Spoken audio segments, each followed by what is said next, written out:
va commencer par une question simple, c'est avez-vous des fleurs ou arbustes ou des plantes préférées en général? Alors, oui dans l'ensemble, après on va partir sur tout le début. Les fleurs, je partirais peut-être sur la rose, je trouve que c'est une fleur qui est assez sympa. Il y a de toutes couleurs, un peu piquantes, donc il faut faire attention quand même un petit peu à elle. Et puis avec des parfums complètement différents, avec des noms sympas, donc je dirais la rose. Le buisson ou le petit végétal un peu plus sympa, on va dire le forsythia, c'est jaune. Ça donne du peps au début du printemps. Et puis après, j'irais sur le lilas, un petit peu plus grand, et puis les hortensias. C'est une petite pensée pour ma grand-mère, elle en avait un beau dans son jardin, donc voilà. Ok, très bien. Ensuite, on voulait savoir si votre compte Instagram a permis de vous avoir un peu plus de visibilité. Alors, c'est vrai que les réseaux sociaux à l'heure actuelle, pour se faire connaître ou pour donner des informations, c'est vrai que c'est hyper important. Moi, le compte Instagram qu'on a fait des jardins a été un petit peu plus visionné et je l'ai mis en route au moment du premier confinement. Il faut se dire que moi j'ai passé mon confinement, puisque les jardins étaient fermés, dans les jardins. Oui. Pour ma part, je pensais que ce confinement allait durer 15 jours, 3 semaines. Et puis donc j'ai préparé, j'ai fait quelques petites vidéos. Mais par contre, le compte qui fonctionne un petit peu mieux, c'est plutôt le Facebook en fait. Où là, effectivement, on fait beaucoup plus de photos, avec beaucoup plus de commentaires. Pas de souci. Du coup, ensuite, on voulait savoir l'utilisation de pesticides et engrais. Est-ce que cela vous dérange? Est-ce que vous préfériez rester sur des produits plus naturels? Alors oui, il faut se dire que l'utilisation de pesticides, quoi qu'il arrive, on le retrouve dans la terre et on le retrouve éventuellement dans les légumes qu'on va manger. Donc à titre perso, j'en ai jamais utilisé et j'en utiliserai jamais. Et dans le cadre du projet des jardins, il y a une obligation de absolument pas du tout d'utiliser de pesticides. Donc non, absolument pas. Très bien. Ensuite, est-ce que vous auriez l'intention de créer d'autres jardins partagés dans d'autres quartiers? Alors, c'est un peu particulier parce qu'en fait, nous, on est une structure associative et on dépend et on gère sur un quartier en fait. Oui. Le quartier Bourges, Valandon, Montagne-Sainte-Anne, c'est hyper large. Donc après, pour pouvoir mettre en place un jardin, comme on est une structure associative, on dépend aussi de financement. Et donc pour créer ce jardin-là, il faut qu'on puisse avoir déjà un terrain. Donc nous, les jardins de Gênes, ce jardin a été créé sur une surface, sur un terrain qui appartenait à la ville de Dijon. Okay. Après, on rêverait effectivement d'avoir des jardins partout, mais oui. voilà, les espaces font que pour le moment, malheureusement… Vous allez rester dans ce quartier-là. Voilà. Ok. Ensuite, j'ai vu que vous étiez en contact avec divers organismes, Oui. comme par exemple Arborescence. Oui. Et je voulais savoir ce que vous faites justement avec ces organismes. Ouais. Alors Arborescence, en fait, c'est une structure qui gère en fait toutes les placettes de compostage sur la métropole et qui nous ont accompagnés au moment où on a mis en place une placette de compostage pendant un an.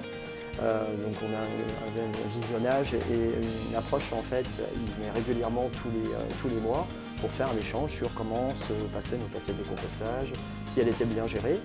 Et on continue, bien que maintenant les jardins ont un petit peu plus vont avoir 10 ans, pardon. Ah oui. Et donc cette placette de compostage, il y a des petites tâches à faire dedans. On a un cribleur, c'est une grosse machine à laver, si vous voulez, pour faire très simple, qui nous permet en fait de cribler, de tamiser le compost. Et donc on leur utilise le cribleur. Et puis sur le quartier, il y a une placette de compostage de quartier qui va être mise en place. Ouais. Donc on est toujours en relation avec cette association. Et elle nous a accompagnés aussi sur d'autres projets. On a travaillé sur un hôtel à insectes. Okay. Et donc Cyril, un des animateurs, nous a aidé justement à faire cet hôtel à insectes. Ok. Ensuite, est-ce que vous avez une idée du nombre de personnes qui font partie en fait des jardins de Gênes? Alors c'est complètement variable d'une saison à l'autre, parce que les habitants, parce que c'est des habitants, oui, c'est qui gèrent leur petit bout de carré, nous on est là en complément pour les aider. Donc chaque année en fait réadhère au projet du jardin. Donc là par exemple j'ai des personnes qui ont commencé depuis 10 ans et d'autres pour des raisons diverses qui vont déménager ou qui vont acheter par exemple une maison, donc on n'a plus lieu d'avoir un jardin. Donc il y a un petit roulement qui se fait on va dire tous les 2-3 ans. Là à l'heure d'aujourd'hui j'ai 89 jardins. Ah oui quand même, ok. Il y a, enfin je vous dis une petite bêtise, il y a 89 jardins mais il y a 68 jardins, voilà. Parce qu'il y a des gens, des familles qui peuvent avoir jusqu'à 3 jardins. On peut avoir 3 maximum. Voilà, okay. c'est ça. Ok, très bien. Ensuite, le fait d'avoir des jeunes, est-ce que ça vous épanouit en fait de voir les jeunes dans les jardins comme totalement. Après, alors on avait l'idée du jardin, oui c'est pour papy, mamie, et pas du tout, Pas au forcément. contraire. Bah oui. Ah non, bien au contraire. Après, ça reste, comme je vous disais, des petites parcelles. Ouais. Donc nous, l'intérêt aussi, c'est de pouvoir les proposer à des familles. Et au contraire, la jeunesse, vous l'êtes, moi un peu moins, mais c'est surtout de pouvoir échanger, que ce soit avec de la jeunesse ou avec des personnes un petit peu plus âgées. Et au contraire, c'est aux jeunes, c'est aux plus petits qu'on leur montre bah voilà, qu'une tomate, on ne la trouve pas dans un supermarché et c'est pas juste rond et rouge, Oui, mais c'est de toutes les couleurs. Et justement, d'échanger, c'est complètement, c'est ce qu'il faut faire. Et le fait qu'il y ait des enfants, au contraire. Ok, très bien. Bon, moi j'ai fini pour ma partie. Merci à vous. Les produits que vous cultivez, les vendez-vous ou les mangez-vous?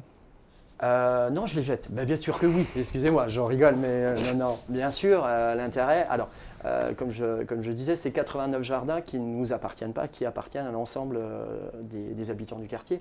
Donc, chaque jardinier, effectivement, a des petites notes où on les accompagne sur ce qu'ils peuvent planter, à quelle période, ce qu'il faut éviter de planter, puisque c'est des petites surfaces, c'est des carrés qui sont surélevés. Donc, on va éviter, par exemple, de planter de la menthe. C'est quelque chose qui est complètement invasif. Mais oui, l'ensemble des légumes. Après, ça reste une petite surface. Donc, on ne peut pas non plus planter comme sur des vrais jardins avec des grandes surfaces où là, la consommation est différente et puis le nombre de produits est complètement différent. Le nombre de végétaux est différent. Donc, oui, après, l'intérêt du jardin, c'est de produire quelque chose de bio, de bon et qu'on puisse aller même le manger directement sur place. C'est sympa. Avez-vous une passion en rapport avec le jardinage? Alors, je parlais tout à l'heure de ma grand-mère quand j'étais petit. Effectivement, j'étais tout le temps dans le jardin avec elle. Donc, pour moi, effectivement, c'est. Alors, j'ai aucune formation, j'ai aucune connaissance hormis ce que j'apprends, les échanges qu'on fait avec les participants, avec les habitants. Donc, oui, après, voilà, il y a des formations qu'on peut faire, il y a 10 ans d'ancienneté dans ce projet. Donc, oui, j'ai quelques connaissances. Et on a l'avantage d'avoir d'autres jardins. D'autres partenaires, donc l'idéal c'est quand on ne sait pas, puis notre ami Google, si on peut dire ça comme ça, qui aussi nous permet de pouvoir aller chercher des informations. Donc, voilà. Avez-vous de nouveaux projets en lien avec le jardin partagé des jeunes? Alors d'autres projets, on va parler plutôt sur de la végétalisation. Donc effectivement il y a un projet qui est mis en place avec la ville, en partenariat avec la ville, sur la désimperméabilisation. Alors nous on est deux sites sur deux structures différentes. Vous avez d'un côté la MJC des Bourraches, où effectivement derrière il y a une parcelle avec un jardin partagé, et de l'autre côté du quartier on a un autre bâtiment, l'ex-centre social des Bourraches, et on a une cour, et cette cour-là va être désimperméabilisée et donc rendre réimperméable à la pluie, et elle va être végétalisée. Donc on travaille en partenariat avec les services techniques pour justement redonner de la verdure et revégétaliser cet espace-là. Et il y a une placette de compostage de quartier aussi qui va être mise en place sur le quartier. Et on voudrait continuer aussi de réaménager les contours des arbres aussi. Et voilà, il y a plein de petites choses qui vont être mises en place. N'est-il pas difficile d'être à la fois référent du jardin et exercer votre métier d'animateur à la MJC de Bourrache? Difficile, j'emploierais pas ce mot-là, mais c'est vrai que j'encadre depuis 20 ans des randos, de la balade santé, donc avec un public bien spécifique, et puis aussi ce projet de jardin depuis 10 ans. Après, je dirais que c'est en complémentarité, puisqu'on peut retrouver aussi des habitants qui ont une envie de marcher, donc je peux retrouver dans mon groupe, et puis des habitants qui sont juste là, des familles qui sont juste là, ils arrivent dans le quartier. Donc je trouve que ça fait un complément, et c'est ce qui fait un équilibre justement sur nos activités, d'être dehors, d'être à l'intérieur, de rencontrer différents types de publics et d'avoir une routine différente. Donc non, au contraire, c'est un réel plaisir. Que vous a apporté personnellement le jardin partagé? Un peu mal au dos. Qu'est-ce qui m'a apporté? Plein de rencontres. Le fait effectivement de passer des moments avec des gens alors avec différents publics, des personnes âgées qui malheureusement vont se trouver toutes seules, des familles qui habitent le quartier mais qui ne connaissaient pas du tout le jardin, le fait de retrouver des gens et de partager les choses et de faire découvrir aussi des choses, et ça je trouve que c'est le plus important. D'où est venue l'idée de créer ce jardin partagé? Alors, c'est pas nous qui avons eu l'idée. Je vous fais un petit retour en arrière. C'était une ancienne école, c'était l'école Richet. Donc une cour avec des vieux préfabriqués, donc tout a été détruit. Et nous, pendant 3 ans à peu près, quand cette école a été désaffectée, on nous a donné la possibilité d'utiliser ces locaux.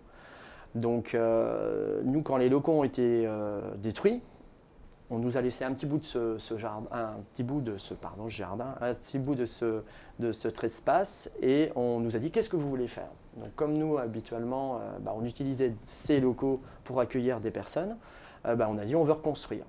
Et on a un petit peu rétro-pédalé, si on peut dire ça comme ça, parce que la ville nous a, par le biais des commissions de quartier, nous a proposé justement ce projet de jardin partagé. Donc le projet s'est mis en place, les services sont venus installer, et puis il s'y passe plein de belles choses depuis 10 ans. Et pour finir, avez-vous l'intention de créer d'autres parcelles au sein de votre jardin? Alors malheureusement, on ne peut plus pousser les murs. Là, on est à la limite. On aimerait bien faire encore plein de choses. On reste ouvert à d'autres propositions, puisque comme je le disais tout à l'heure, c'est le manque de place.